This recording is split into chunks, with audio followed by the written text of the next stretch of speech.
Food safety is what we need to talk about in this video. But really, what is food safety? Well, trying to reduce foodborne infections. So we need to go through what causes those infections, what the various forms of pathogens are, how to keep your food safe, and if not, what the actual symptoms are as well.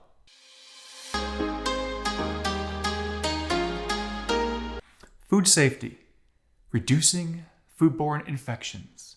Well, food really is a necessity of life. You can't get along without it. But the problem is, where there's food, there's the potential for pathogens. Now, foodborne infections have been estimated to have 1 in every 6 Americans experiencing it every year. So that's quite a few people are dealing with this.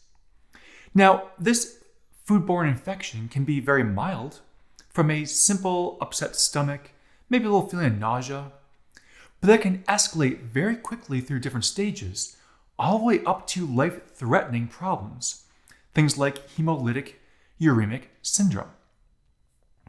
Now, these illnesses are coming from bacteria, from viruses, from worms, from toxins. There's a lot of different ways that you can have a foodborne infection.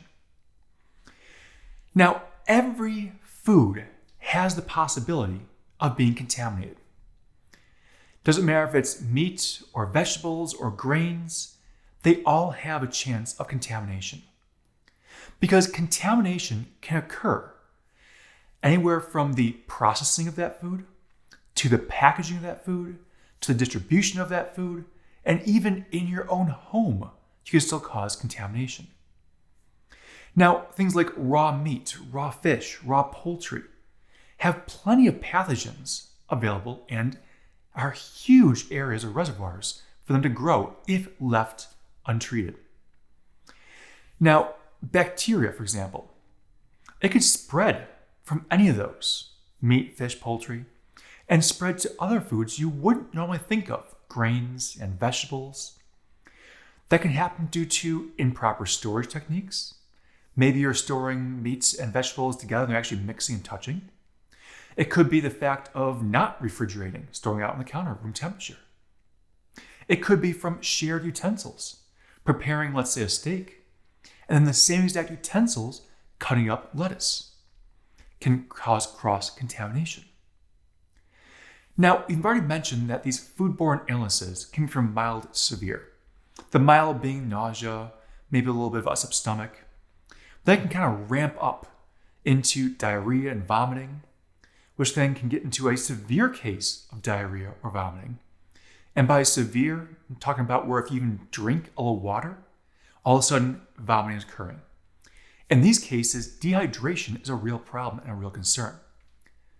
But it can even take a step beyond that to life-threatening. I already mentioned that hemolytic uremic syndrome. Now, what that does is hemolytic uremic syndrome is actually impacting the kidneys. So the kidneys cannot filter and function properly, but it's also impacting blood clotting. Therefore, your blood's not clotting properly, so any cuts, any injuries, the bleeding just continues and doesn't clot the way it should. So we're talking life-threatening in this situation. Now, thankfully, the majority of these foodborne illnesses are more on the mild side. Nausea, upset stomach, maybe vomiting, maybe diarrhea, but they usually don't progress beyond that for the most part, thankfully. Can still be problems and still be very troublesome, though.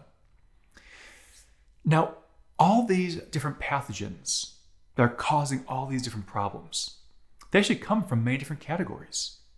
They could come from a very basic single-celled prokaryote, we're talking bacteria, to coming from fungi, coming from worms, or even getting a little more complex in single-celled eukaryotes, things like parasitic protozoa. So there's different types, and we need to go through all those different types in later videos. But for now, we have to figure out, how do those different types get in your food? Well, how they get in your food depends on the pathogen itself. A lot of times you have many different foods that are contaminated with pathogens because that's what's in the animal already. So for example, poultry, take chicken. Chicken, a lot of times, can have salmonella. It's very common to have salmonella bacteria just living in the gut of the chicken. That's why a lot of times chicken breasts or thighs or eggs can have salmonella if not cooked properly. Another example, cows. So think beef. A lot of times beef or cows are going to have in their guts living Escherichia coli or E. coli. So again, it's already there. So just simply through the process of going from the cow into the actual meat, the steaks or the ground beef, whatever you're looking at, that can then pick up that E. coli at that point. But it's not just animal-based. Plant-based can also have problems. Now, plants are using fertilizers to grow. That fertilizer sometimes is manure, excrement from cows, which means there's a source of E. coli potentially coming into that ecosystem. Now, normally, the manure is either seasoned, so it's been sitting around a while, or it goes in the field and it's not planted for a little while. That allows the E. coli to kind of die off as the whole manure breaks down. But if there's not enough time between, that could transfer right into the crop. Or it could be on the handling side of things. Once that crop is picked, let's take lettuce. Maybe you've heard of an E. coli outbreak in lettuce, or you've heard an E. coli outbreak in spinach. Well, those ones that are picked might have E. coli on them from the field, or it might pick it up in the packaging and processing side of things. So there are ways of having vegetables also becoming contaminated.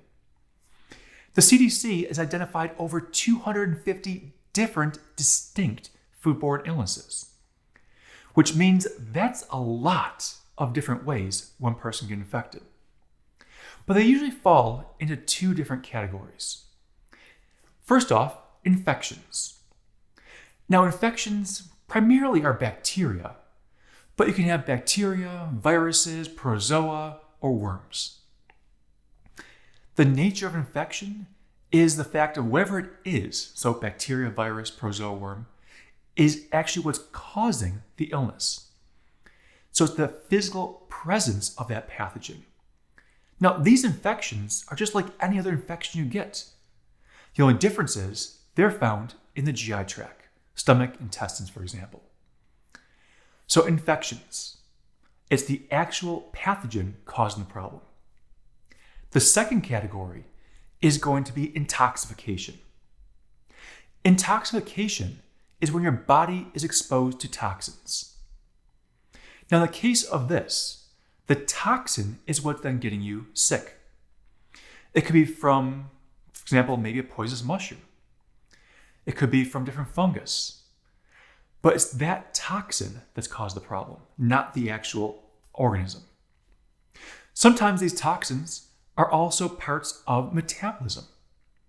Certain organisms are going to have metabolism that produces a toxin. By producing that toxin, that then is what is causing you problems. Now, the extent and severity of this pathogen or this intoxication is based on several factors. First off, is it an infection or intoxication? Because both of them will impact you differently. Then you can look at, okay, what's the quantity? How many bacteria are in your system, or how many virus particles, or how many worms, or how much of the toxin has been excreted? You can then look at the mechanism of action. Some are going to be irritating the lining of the GI tract. Some impact the liver. Some impact the kidneys. So it all depends on what is happening and what that mechanism is. And then what was your health before the infection?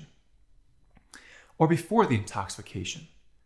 Because if someone was just getting over being sick, their body might not have recuperated fully yet.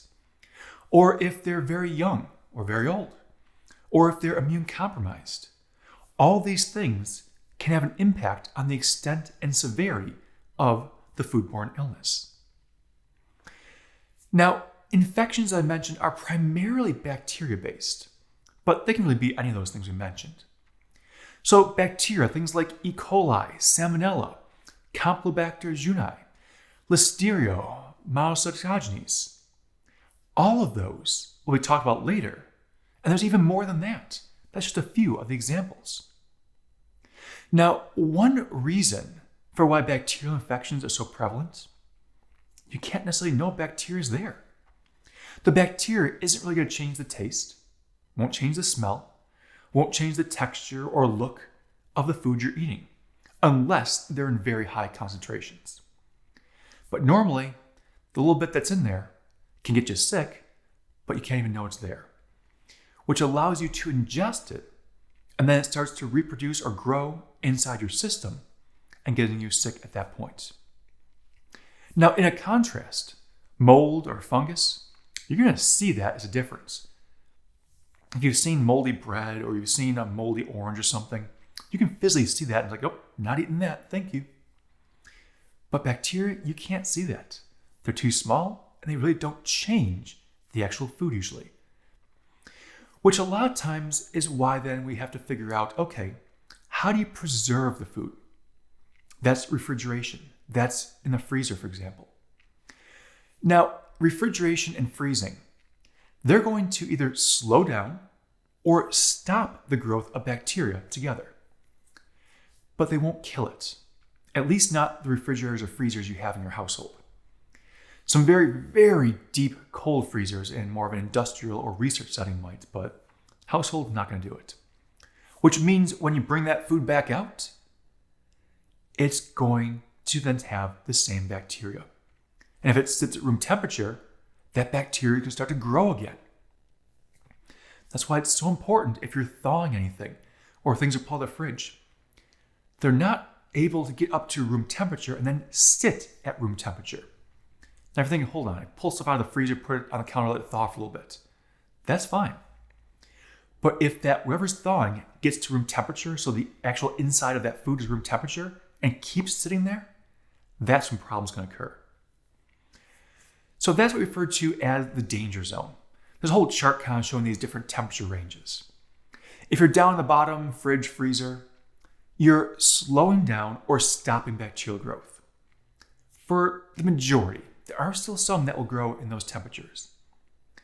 The very top, well, that's cooking. You're killing the bacteria. That's why foods have a certain temperature to cook to. Why beef and chicken and fish and pork all have certain temperatures you want to reach. By cooking to those temperatures, you're killing the bacteria that is typically found in those different items. But that whole range in the middle, that part that's more room temperature up to body temp, that's the perfect way for bacteria to grow. And that's why foods that need to be refrigerated or cooked shouldn't just sit at room temperature for extended periods of time. The hotter it is, so if you're out in the middle of summer and it's 9 degrees, you don't want to leave anything uncooked sitting around very long, because that bacteria can start to grow very, very quickly. So keep in mind, it's supposed to be refrigerated or frozen, get in there. Don't let it just sit at room temperature. But there's other things also that bacteria are needing to actually grow. Bacteria need water, moisture. That's why anything that's a dehydration based, so freeze drying or like salting, for example, removing the moisture prevents bacterial growth because they can't grow without the moisture. Acidic. Sometimes you'll have more of an acidic solution added into a food as a way of preservation. By lowering the pH into the acidic range, fewer bacteria can grow easily in that environment. But time, no matter what, doesn't matter if it's dry, doesn't matter if it's more acidic, enough time, bacteria will grow. So that's why you gotta watch how long things are out and sitting around. But add another one, oxygen. Without oxygen, there's a lot of aerobic bacteria. They can't grow without oxygen. Now, yes, there are some anaerobic bacteria, but the majority we're talking about are aerobic. They need oxygen. That's why canning or jarring works so well. You're removing the oxygen, and therefore they can't grow. They can't reproduce in that can or jar. Now, if you ever happen to see a jar that's bulging, good chances you've got some problems going on there. Might be some anaerobic bacteria growing, ones that don't need oxygen. But even with all this, those bacteria are great at finding ways to grow as long as they have the nutrients, proteins, carbohydrates, lipids. Just like us, they need a source of nutrients. Now, it's not the same percentages by any means, but they still need them. So wherever the food is, if it needs to be cold, keep it cold. If it needs to be cooked to a certain temperature, cook to that temperature. Help get rid of that bacteria by cooking to the appropriate temperature. Help keep the bacteria from growing, keeping it cold. They can't grow as efficiently or at all if it's frozen. So a little bit about food safety. I'm going to continue on in next videos, talking more about bacteria and viruses, the rest of the pathogens, as well as more toxins, and keep on rolling with how food safety works. But for now, that's what we have. Until the next video.